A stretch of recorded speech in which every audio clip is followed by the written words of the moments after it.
Nous allons à présent recevoir notre invité du jour. Eh bien, il est cadre à la direction des affaires scolaires de la ville de Paris. Il est auteur du livre Les traces d'une enfance hardie, tome 1, tome 2 et tome 3. C'est à l'âge de 7 ans qu'il a perdu sa mère. Je vais vous demander donc de l'encourager et de l'applaudir très, très, très fort. Monsieur Kipré Pacom, Christian, pour vous.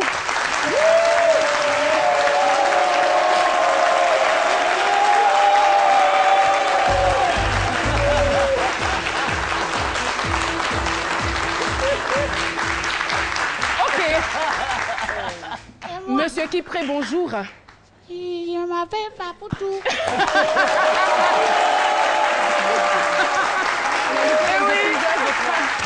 Comme par hasard, j'appelle Monsieur Kipré et c'est Papitou qui s'amène. Alors Papitou, vous êtes notre invité témoin du jour? Oui. Vous êtes sûr? Je ne suis pas témoin, j'ai vu vis-à-vis. D'accord, d'accord. Alors dites-nous, parce que vous êtes très imprévisible, dites-nous ce que vous êtes venu faire sur le plateau. Je suis venue pour dire aux gens de Ayaou là, non, que c'est à Bonnois. On va faire Popo Carnaval là-bas demain. Dans nous, les témoins, là, on sera là-bas. Demain avec Aga Lawal, Magnifique, Ramatoulaye, Papoutou. C'est la première fois qu'on va faire ça à Yaou. Et ils ne regardent pas petit là-bas, on va leur montrer ça là-bas. Et puis on va distribuer Yaou à tous les villages. Ah d'accord, puisque c'est à Yaou, quoi de plus normal?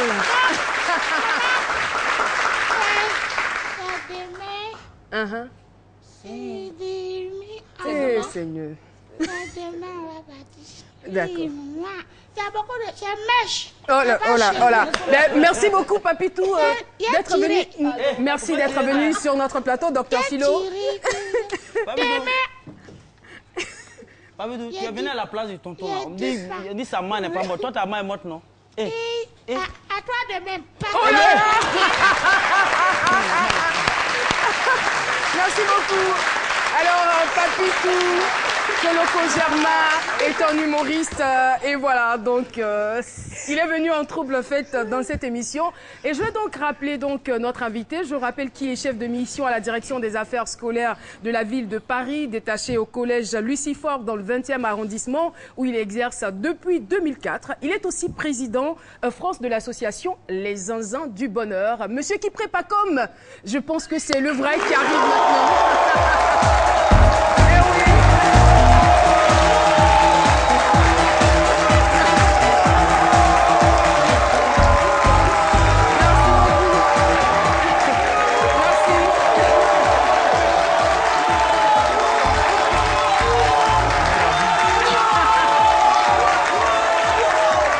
Merci infiniment, merci à vous aussi public de ces midis pour ce chaleureux accueil. Notre invité, on l'a vu, était vraiment très ému de cet accueil. Bonjour et bienvenue sur notre plateau. Merci Caroline. Alors, je rappelle que c'est à l'âge de 7 ans que vous perdez votre maman. Vous étiez en classe de CE1 et Benjamin d'une fratrie de 9 enfants. Oui. Le tout dernier alors. Oui. Alors, comment vous avez vécu cet événement? Ben, Est-ce qu'avant de prendre la parole, je peux faire un petit hommage? Bah, vous avez la possibilité. Ici, l'invité est roi. Merci beaucoup.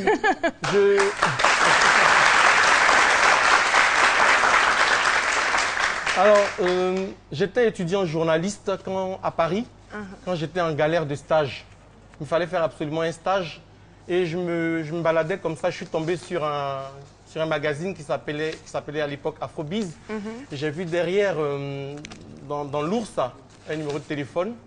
Et j'ai appelé. Je suis tombé sur un homme. Je lui ai dit, je suis ivoirien, je veux faire un stage. Il m'a dit, venez, j'avais ma convention. Je suis allé tout de suite. Il a signé la convention. Je commençais un stage qui m'a formé. Et cet hommage, c'est à un grand de la communication ivoirienne, Joseph Ondjou, que je vous demande d'applaudir. Ah d'accord. Ouais. Ok. Voilà. Et donc, je suis un pur produit de Joseph et de Amobé Mévégué, qui est son colistier, son acolyte, son ami. Tout à fait, qu'on a eu l'occasion de recevoir sur ce témoin de plateau. mariage. Ah d'accord. Et quand Joseph a appris que j'avais sorti les livres, l'ingrat que je suis, il n'avait pas invité à la dédicace officielle. Et donc il m'a appelé Le soir de la dédicace, il m'a dit, rejoins-moi ici. Je suis arrivé, il m'a dit, bon, tu passes à ce midi. Voilà comment je me trouve ici. Et je tiens à lui rendre un très vibrant hommage. Merci beaucoup. C'est très important. Vous venez là de rectifier le tir.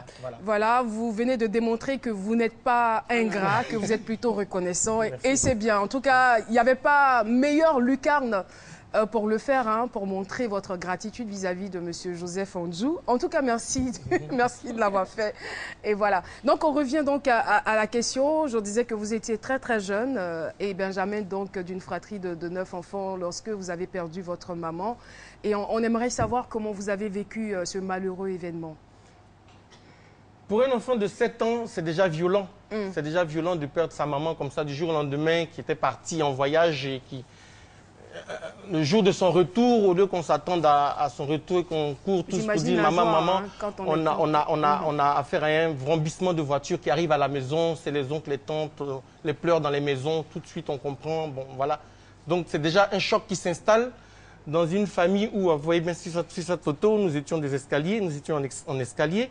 Et forcément, c'est un choc.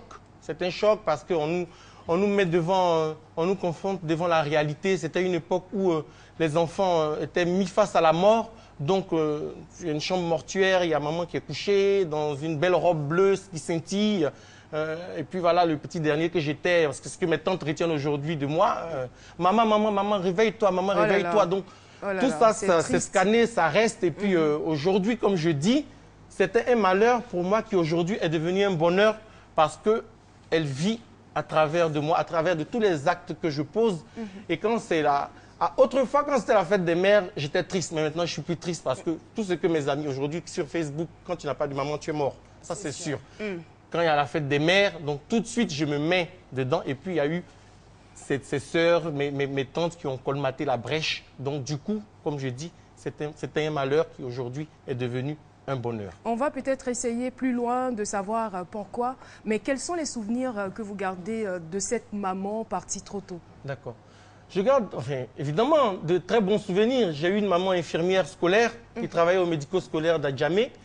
Et j'allais à la maternelle juste à côté. Donc, j'étais... on va dire, privilégié par rapport à mes frères qui étaient plus loin.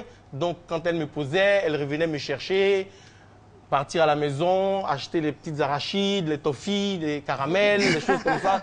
Je manageais pour mes grands frères, en fait. Donc, c'était moi qui décidais si celui-là avait droit ou pas. Donc, voilà, je me vengeais puisque je recevais des cocotas de temps en temps. Donc, quand j'avais décidé... Voilà, c'est tout ça. Et l'image que je garde d'elle, c'est que après son travail, elle travaillait encore de son vrai travail à la maison avec la famille du quartier. Je parlais des voisins qui venaient se faire piquer les injections, qui venaient pour des consultations, la famille aussi qui venait.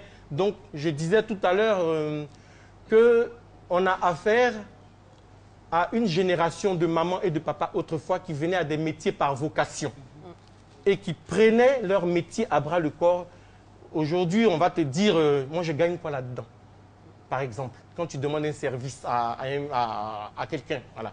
Donc, je ne dis pas que la génération aujourd'hui ne vient pas au métier par vocation, mais je dis que ce que nos papas et nos mamans, qui étaient autrefois des institutrices, des infirmières, des dactylographes, prenaient leur métier à bras le corps. Et c'est ce que je veux que les jeunes aujourd'hui retiennent quand ils épousent un métier, qu'ils l'embrassent et qu'ils en fassent un.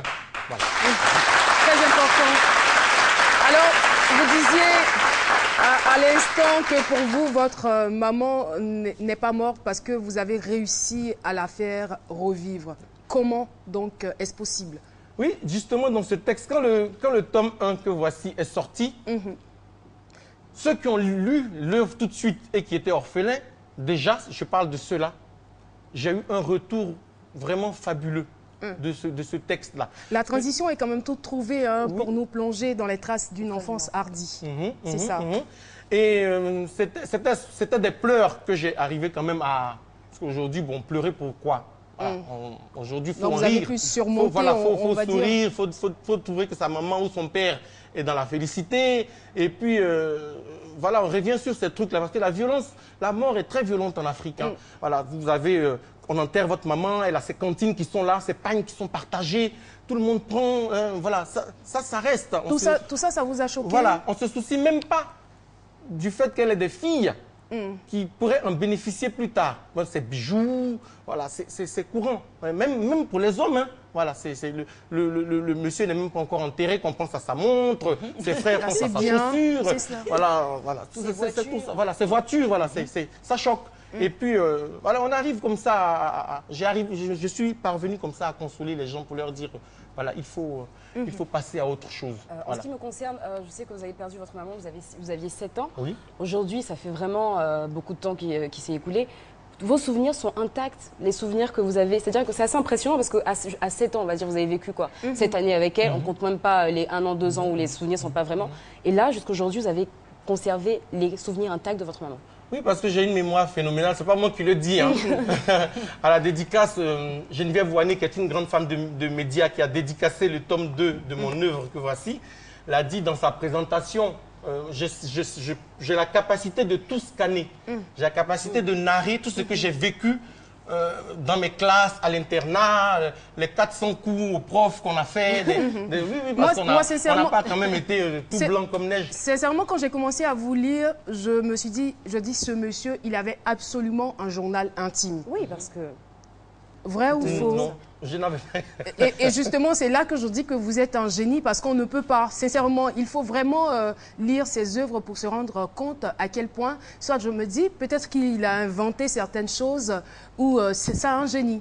Parce qu'il retrace son histoire, il retrace son enfance avec tellement de précision qu'on se demande, mais qui l'y a aidé? Merci, Caroline. Merci. Merci. Ça fait plaisir. Non, de journal, déjà, d'abord, les journaux intimes, c'est pour les filles. C'est une histoire de filles. Hein? Voilà. Les journaux intimes, ce que je faisais quand j'étais petit, c'était... On recevait des agendas des sociétés. Ça se faisait beaucoup. Aujourd'hui, ça a disparu. Donc, on recevait des agendas. Je notais juste quand j'avais un devoir de maths, quand on est rentré en 6e, parce qu'il fallait placer une méthodologie pour pouvoir être un citoyen, voilà, avoir des codes civiques et moraux. Ça, c'est pour pouvoir être organisé, c'était surtout ça. Mais d'avoir placé dans des façons scripturales comme ça sur du papier, ce que j'ai vécu, de toute façon, j'avais même pas le temps, un enfant... Écrire, c'était pas mon problème, ça. Voilà, moi, je veux courir, sauter dans les sables abidjanais, aller pour en faire le roulement, mettre de la graisse dans des pneus avec des bois et puis rouler. Mais oui, c'était ça, en fait. Ou bien aller manger chez les copains, on te dit, tu manges pas chez ton ami à midi, mais toi, tu es calé à midi. C'est quand on a préparé la sauce graine qu'il n'y a pas chez toi. Donc, moi, c'était, oui, mais évidemment, c'était ça. Donc, je n'avais pas cette latitude de penser à coucher sur du papier, ce que je vivais. Et le déclic est venu d'où? Alors, le déclic est venu, encore un hommage d'un grand de la communication qui est parti et qui a créé la plateforme sur Facebook qu'on appelle Abidjan Remember the Good Time, qui s'appelle Christophe Villet, à qui je vais demander une standing. Normalement, on doit faire ça. Ouais, c'est ça. Ouais, merci. Avant même de savoir pourquoi. Oui, voilà. C'est parti de là. Quand il a créé cette plateforme en 2011, c'était vraiment comme s'il ressuscitait dans la Côte d'Ivoire. Vous savez, on a connu la guerre. Voilà. Et donc, le thème du souvenir, on va dire que c'est lui qui en est le garant de notre génération. Donc, il nous a fédérés, il nous a rassemblés autour de cette plateforme. Donc, le matin, quand je me réveillais, je pouvais écrire au moins 10 histoires de pédia, on va dire, voilà, en cours, même il faut le dire, les défenses en ligne, par exemple, voilà, les défenses en ligne dans les classes, les défenses en ligne, mais oui, ça ne nous rajeunit pas, des histoires comme ça, mais quand on avait un devoir de maths, pour nous qui étions des quilles et des billes en maths, on avait mal au ventre. Ouais, c'était ça mon cas, moi. Donc, des histoires comme ça, je racontais. Il m'a pris en messagerie privée. Il m'a dit, toi, tu devrais sortir un livre. Il n'y a pas moyen. Parce que tu nous plonges dans nos souvenirs, mais réels. Et avec tout ce qu'on a vécu dans les années 2000, je crois que ça va fédérer. J'ai pris ça à la rigolade. Il est revenu là-dessus 2 fois. Je dis, bon, je vais essayer. Et j'ai écrit la première nouvelle qui est là. On va Voilà. J'ai écrit, On est dans le tome 1. voilà, hein. dans le tome 1, portrait familial. Voilà. Je me suis dit, je vais commencer déjà par peindre ma famille. Et tout de suite, il y a une histoire qui est arrivée. Mes sœurs qui étaient sorties et que mon frère qui les a frappées après parce que tu es sorti et mon père qui est revenu derrière pour dire pourquoi tu frappes mes enfants et qui l'a corrigé. Quand c'était lancé comme ça, et mon TGV, il était parti. Voilà. Donc, je ne me suis plus arrêté. Et malheureusement, Christophe est décédé. Il n'a pas eu la chance de voir le livre, mais je lui ai dédié totalement l'œuvre. Voilà. Et c'est parti comme ça. C'est à lui. Je fais un clin d'œil à sa femme Claudia, qui est du côté du Canada, et à toute sa famille, et à son frère Serge Billet, grand journaliste et homme de médias. Que nous avons aussi reçu sur ce plateau. Qui est passé au plateau de ce midi. Voilà. On a quand même, on va dire, reçu de grandes personnalités sur ce plateau. Hein. On a eu des invités de marque. Franchement, on ne pourrait même pas égrener la liste de toutes ces personnes, à part leur rendre un grand hommage comme vous le faites. Eh bien, en même temps, dans cette œuvre, on se rend bien compte qu'il y a une alternance, on va dire, entre le langage soutenu et l'argot ivoirien. Qu'est-ce qui justifie cela ? Mais ça va vous faire rigoler parce que c'est d'ailleurs ce qui a plu à ma maison d'édition, les FIPA. Voilà. Quand j'ai rendu le manuscrit à cette maison d'édition, tout de suite, la manager de cette maison d'édition m'a dit, on le prend, il est bon. Il est bon pourquoi? Il est bon parce que j'utilise tous les registres, parce que je veux parler à tout le monde. Je ne veux pas parler à une certaine catégorie de mon peuple. Et ce qui me plaît dedans, c'est que mon livre est quand même au programme des classes de 3e du collège où je m'occupe des élèves qui sont en difficulté scolaire en français. Voilà, il est étudié.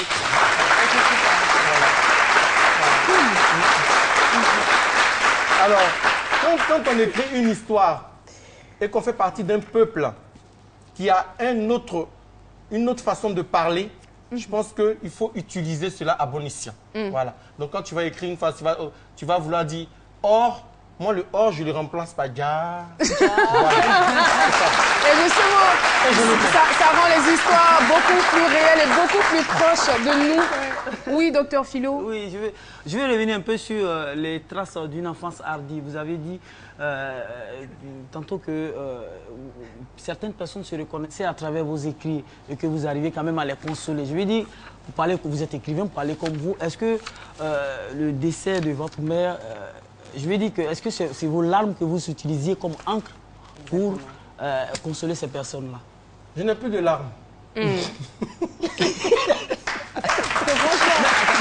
ans, aujourd'hui, si vous deviez pleurer tous les jours... Je n'ai plus de larmes. Et puis je vais vous dire une chose. Aujourd'hui, quand on m'annonce un décès, je n'arrive plus à pleurer. Pourquoi? Je ne sais pas. Je sais pas que ça ne me... C'est pas que ça ne m'attriste pas. Qu'est-ce que vous faites? Vous vous réjouissez? Je console, je parle, j'échange. Je pense que moi, aujourd'hui, il y a la puissance dans les mots. Voilà. Je parle aux gens. Je ne m'arrête pas qu'aux simples condoléances. Voilà. J'échange. Par exemple? La philosophie de la mort, c'est celle-là. Aujourd'hui, je pense que nous sommes une génération qui commençons à comprendre parce que nos parents sont en train de partir. Et pas seulement. Voilà. Des personnes très jeunes. La jeunesse même ivoirienne.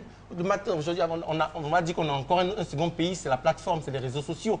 Le matin, tu te réveilles, tu allumes ton ordinateur. C'est le nombre de mais des litanies et des cocktails de rip de jeunes gens. Donc, pas que pleurer, faire sortir des larmes physiquement, moi, je n'y arrive plus. Je n'y arrive plus parce que j'ai donné, je pense. J'ai beaucoup pleuré. Mais aujourd'hui, c'est dans l'échange, c'est dans la puissance des mots et c'est surtout dans la présence autour de ceux qui sont éplorés qu'on peut arriver à... Ils ont vraiment besoin de beaucoup de soutien. Oui, alors moi, ce que je veux savoir, c'est que effectivement, vous aviez 7 ans. Aujourd'hui, comme je disais, il y a eu le temps qui s'est écoulé. Vous avez écrit des bouquins. Donc, vous avez, on va dire, réussi à mettre votre peine dans vos bouquins. Mais lorsqu'on a 7 ans, qu'on perd sa maman, je crois que le cheminement pour en arriver au bouquin est long. Qu'est-ce que vous pouvez dire à ces personnes-là qui aujourd'hui sont des enfants, qui ont perdu leur maman, leur papa, qui sont orphelins? Comment on arrive à s'en sortir, à arriver peut-être à mettre sur un bout de papier toute sa tristesse? nous, on avait institué, par exemple, les visites sur les tombes, fleurir les tombes, aller parler sur les tombes. C'est tout ça, c'est un exercice. Les morts ne sont pas morts, disait Birago Diop. Voilà. Le poème est tellement puissant. Et je pense qu'il y a une thérapie aussi à faire. On minimise beaucoup chez nous les sciences sociales, hein, la psychologie, des choses comme ça. On en a besoin. Les gens en ont mais terriblement besoin. Moi, depuis que je pratique les réseaux sociaux avec des gens que je ne connaissais pas, que je connais aujourd'hui, avec lesquels je suis très proche, quand on échange, que je vois leurs histoires, mais ils ont besoin de psy. Donc, tout ça, c'est à mettre en place chez nous, je pense, aujourd'hui. Ça existe, je ne dis pas non, mais ce n'est pas apparent sur la vitrine. Mais voilà, donc, si des gens comme moi, comme vous... Vous parlez beaucoup des réseaux sociaux, vous êtes très actifs. J'ai eu le temps de le constater. Et vous l'utilisez à bon escient, en fait. Oui. Et c'est ça l'avantage, parce qu'aujourd'hui, on va dire que les réseaux sociaux, il y a beaucoup de personnes qui les utilisent, je ne dirais pas, peut-être que le mot est trop fort, mais à des fins démoniaques. Bien sûr, mais quand on vous donne un habit, vous ne le portez pas à l'envers. C'est ça. Vous le portez à l'endroit. Oui. Donc, il faut utiliser les réseaux sociaux à l'endroit. À l'endroit, c'est très bien. Et c'est très bien dit. Alors, les traces d'une enfance hardie. On a donc le tome 1, le tome 2, le tome 3. Nous sommes pratiquement au terme de l'échange. Est-ce que vous pensez qu'il y a une certaine évolution donc, au fil du temps que vous écrivez? Oui. Entre le tome 1, qui est vraiment à part, et ces deux autres, le 2 et le 3, il y a une grande différence parce que ici... c'est pourquoi le jaune est plus foncé là au niveau du tome 3? Voilà, on a fait ça en dégradé, voilà. Parce que là, on a du beige, on a du jaune et là, on a un jaune foncé. On a fait du dégradé avec un magnifique shooting réalisé par un grand photographe, Guy Silvestotti. Et là, vous me disiez, il faut qu'on le sache, hein, vous me disiez qu'il y a votre enfant. Au départ, je me demandais pourquoi il y avait beaucoup de blanc sur les photos. Voilà. Ça, c'est votre... Il y a beaucoup de blanc parce que moi, je favorise la mixité sociale.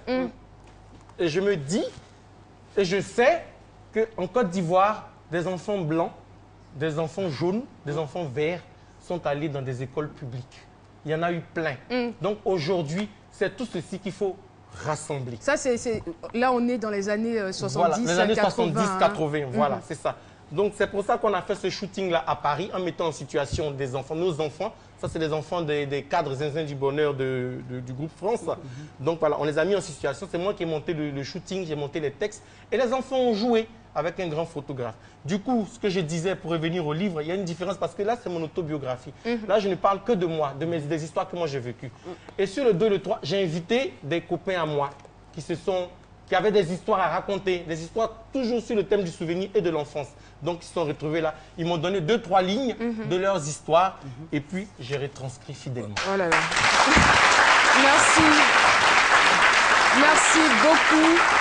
Alors là, je ne dirais pas que vous nous avez donné la panacée pour oublier le départ d'un être cher, mais vous nous avez quand même aidés. Quand je dis nous, je veux parler de nous sur ce plateau, des personnes qui nous regardent, qui ont une fois dans leur vie au moins perdu quelqu'un de cher. Et merci pour cette belle expérience. Les histoires sont tellement belles.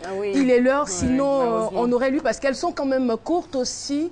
Et il y a une certaine force, c'est bien écrit. Moi, je me suis posé quand même des questions sur le fait de passer de ce langage soutenu. J'ai dit, mais ça témoigne d'une certaine intelligence et d'une certaine sensibilité intellectuelle et à la fois sociale. Je dis bravo. Merci, bravo. Merci infiniment. Et là, vous êtes réquisitionné aujourd'hui. Vous allez rester avec nous jusqu'à la fin de cette émission. Monsieur Kipré. Alors, très chers téléspectateurs, si l'envie vous prend donc d'étancher votre soif de lecture et de replonger dans votre enfance, n'hésitez pas à lire Les traces d'une enfance hardie de Pacom Kipré. Merci infiniment. C'est donc la fin de cette première partie. Rendez-vous donc pour la suite de cette émission. On me fait de grands signes. Oui, justement, parce qu'on aura un autre intellectuel, un littéraire aussi sur ce plateau qui viendra nous éclairer sur son œuvre. Voilà, fin donc de cette première partie. À tout de suite. Oui, voisine. Mais tu es où? Je te cherche depuis 2 heures. À Lokodro pour retirer de l'argent. Toi, tu sais pas qu'il y a un mouvement au quartier ici et puis à l'agence NCA pas loin de nous. Oh, on revient ici, oui. Avec Move Money, effectuez vos retraits d'argent à moindre frais dans toutes les agences Move, les agences NTA Bank et plus de 5000 points agréés dans toute la Côte d'Ivoire. Move Money, là, c'est encore mieux, hein. C'est encore mieux avec Move Money. Move, no limit. Et voilà, nous allons poursuivre. Nous sommes dans la deuxième partie, mais l'envie quand même nous prend, Jessica, d'essayer d'égrener un tout petit peu, voilà, quelques Alors, ce que je paragraphes. disais, c'est que en fait, c'est les titres, en fait. Donc, un portrait familial. On a tonton Daniel. Enfin, je pense que tout le monde, dans une famille, on a tous un tonton qui est très proche. Ensuite, on a servante effrontée. Voilà, en fait, c'est les titres, les sucres de ma mère. Ah là là. Voilà, Jess, je vous conseille de lire Servante effrontée. Alors là, vous allez rigoler. Mais ça m'a lâché vraiment un sourire parce que ça te mais il rappelle accepte forcément de des mettre gens. comme ça à nu sa vie familiale. Non, mais ça, il a subi les harakiris de papa. Non, franchement, à lire absolument. Oui, ça vous arrache forcément un sourire. Même si vous êtes triste, c'est sûr que moi, ça vous arrache moi, j'ai un dans le sourire. tome 2 ici, Ali aussi, quelque part à la page. La séduction continue. Moi, j'ai ici... Ah ouais, Ali, absolument. 2 Chinois au dîner, ça, c'est...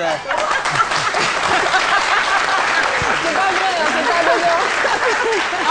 Il me dit, vas-y, lis. Non, il n'y a pas de Chinois au dîner. Non, mais là, il va falloir que ce soit Philo lui-même qui écrive cette histoire. Ouais, chacun écrit ce qu'il a vécu. 2 Chinois au dîner. Il va falloir que vous l'avez appeler... vécu. Oui, vous allez nous écrire ça. Appelez vos parents au Djeneka pour qu'ils vous donnent la vraie version de cette histoire, n'est-ce pas? Ils vont dire que ça n'a jamais existé. Mais là, Merci, docteur Philo. Et voilà, nous allons rester toujours dans le domaine de la littérature et recevoir sur ce plateau avec beaucoup d'honneur. S'il vous plaît, levez-vous, c'est l'un de mes patrons. Il est président de l'Union nationale des journalistes de Côte d'Ivoire et membre du comité directeur de la Fédération africaine des journalistes, Monsieur Traoré Moussa, que je vous demande d'applaudir.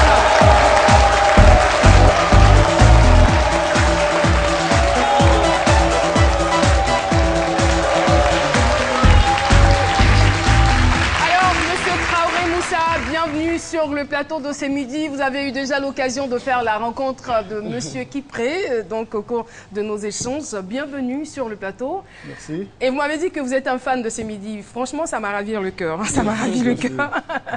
Alors, vous écrivez, vous êtes l'auteur de Rôle et responsabilité des intellectuels dans la crise ivoirienne. C'est forcément un titre qui va intéresser les politiques et les intellectuels qui nous regardent. Justement, parlant d'intellectuels, quand vous mentionnez le terme intellectuel, à qui vous vous adressez ou de qui parlez-vous? D'abord et avant tout, permettez que je salue votre public chaleureux. Alors,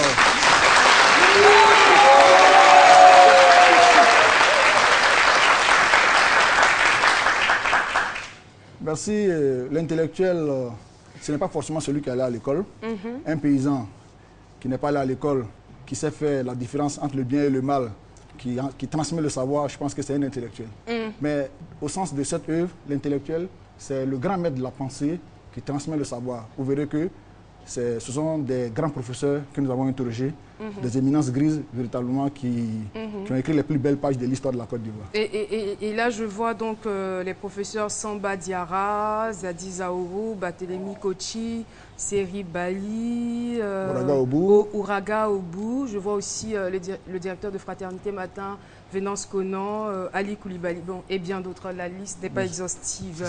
Alors, il faut dire que cette œuvre, vous l'avez écrite en 2009. Pas l'œuvre, mais plutôt les écrits à l'intérieur de ce livre. Merci. Il faut savoir que les Ivoiriens ne lisent pas assez.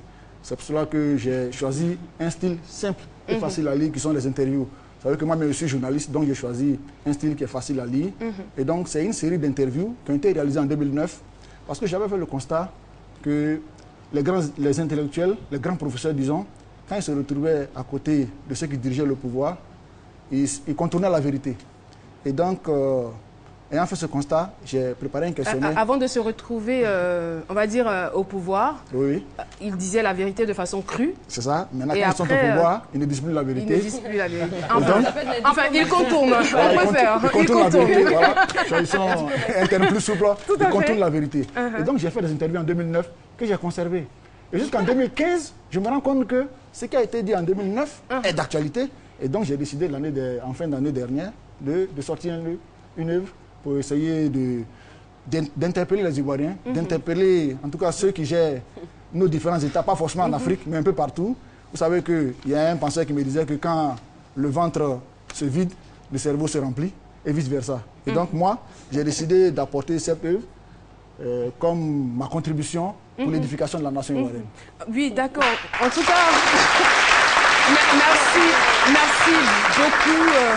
merci beaucoup pour cela, j'ai envie de dire. Mais en même temps, vous êtes le président de l'Union nationale des journalistes de Côte d'Ivoire. On va dire que ça, c'est quand même une action isolée. Mais quelle est donc aujourd'hui la contribution de l'ensemble des journalistes dans la cohésion sociale et la consolidation de la paix ici en Côte d'Ivoire? Bon, vraiment, ne comptez pas sur moi pour montrer mon village avec la main gauche. Là, ça veut tout dire. Mais j'ai dit que... Monsieur le Président, même si vous ne terminez pas votre raisonnement... Donc vous rejoignez vos écrits maintenant. Non, je veux dire que le journaliste, du fait qu'il est comme un miroir, le journaliste est le miroir qui permet à la société de se voir. Et donc nous sommes, comme disait peut-être le chanteur, nous sommes le thermomètre qui permet de savoir si la température est haute ou basse. Mais ce que je veux dire, nous les journalistes, notre rôle, c'est d'être du bon côté de l'histoire. Est-ce que vous jouez pleinement votre rôle dans cette histoire? Quand nous dénonçons la corruption, nous dénonçons la mauvaise gestion, nous dénonçons la gabégie, nous dénonçons le tribalisme, je pense que nous contribuons à construire ce pays. Et donc c'est pour cela que je dis que le journaliste est véritablement un acteur du développement, un acteur de paix et un acteur de cohésion. Alors, si on avait suffisamment de temps, on parlerait peut-être de liberté de la presse, mais j'aimerais qu'on puisse clore notre entretien par le résumé, par ce qu'on pourrait retenir au sortir de cette œuvre. Qu'est-ce que le lecteur doit retenir de toutes ces idées provenant donc des têtes pensantes que vous avez citées? Merci. Je pense que j'avais adopté le principe de ne pas commenter ce que disaient ces grands maîtres dans cette œuvre, mais je me dis que quand vous finissez de lire cette œuvre, vous savez ce qu'il faut pour le pays. Et ce qu'il faut pour le pays, je pense que je vais peut-être retenir la pensée de 3 grands maîtres dans cette œuvre. Le professeur Zadi Zaouro qui dit que si nous voulons véritablement construire ce pays, il faudrait que l'Ivoirien s'éloigne un peu de l'argent. Le professeur Sama Diarra qui dit que si nous voulons véritablement construire cette grande nation que nous voulons, il faudrait que les Ivoiriens apprennent à se débarrasser des mauvais sentiments comme le tribalisme, la xénophobie et tout ce qui va dans le sens de la préférence nationale. Et le professeur Zadi Zaouro qui pense que si nous voulons véritablement nous développer, il faudrait que nous cultivons un peu, que nous voyageons. Parce que quand nous ne voyageons pas, nous avons le sentiment que nous sommes le nombril de la Terre, alors qu'autour de nous, il y a beaucoup de pays qui se développent. C'est ça. Et l'émergence dont on parle, ce n'est pas en chantant chaque jour l'émergence qu'on va émerger. Ah non, c'est par le travail, rien que le travail. Important. Vous savez,